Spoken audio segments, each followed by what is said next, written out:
नमस्कार दर्शक बंधु Odia knowledge academy YouTube channel को आपण मानक स्वागत।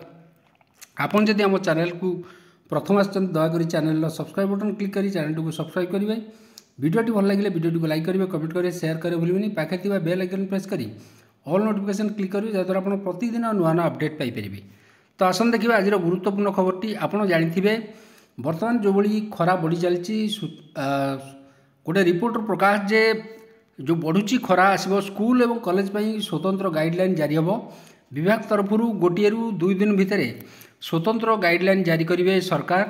तो से विषय में देखा ताती उपरहुमा असंभाल हो मार्च। आप जानी जो हु हु ताती बढ़ी चलती धीरे धीरे मार्च मास आरंभ असंभाल है। मार्च आगू आहरी अच्छी एप्रिल एवं मे जून 3 मास आहरी बाकी अच्छी। तो खरा बर्तमान आप जानी एटी देखु आईएमडी रिपोर्ट अनुसार एप्रिल जलाइब, मे रे वर्षा खरा वर्षा हम।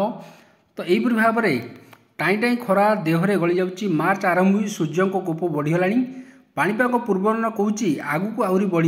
पश्चिम अभ्यंतरण ओडिशा रे दिन तापमात्रा 40 डिग्री सेल्सियस टपिब। 12 तारिख पर उत्तर ओडिशा तातिब। तो रविवार बौद्ध बलांगीर तापमात्रा 38 डिग्री सेल्सियस उपर रही। 10 सहर ताती जोटा कि 37 डिग्री सेल्सियस पार कर।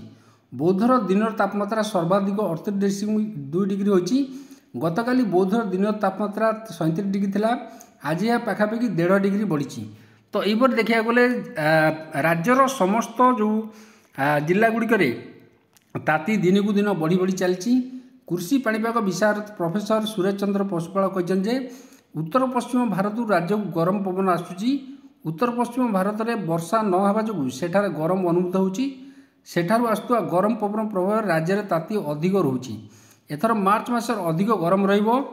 ता सहित आसंता 2 सप्ताह जाए पाग सुखिला और खराटिया मध्य रहिबो। उपकूल जो जिला को दक्षिण पश्चिम बंगोपसागर पवन बहिबो। तो से हिसाब से देखा गले जो भाई भाव में गरम बढ़ी बढ़ी चलती। तो आप जानते एथर राज्य में गरम स्वाभाविक कम रही से कहते, किंतु एप्रिल जून मसरे तापमात्रा स्वाभाविक रहिबो।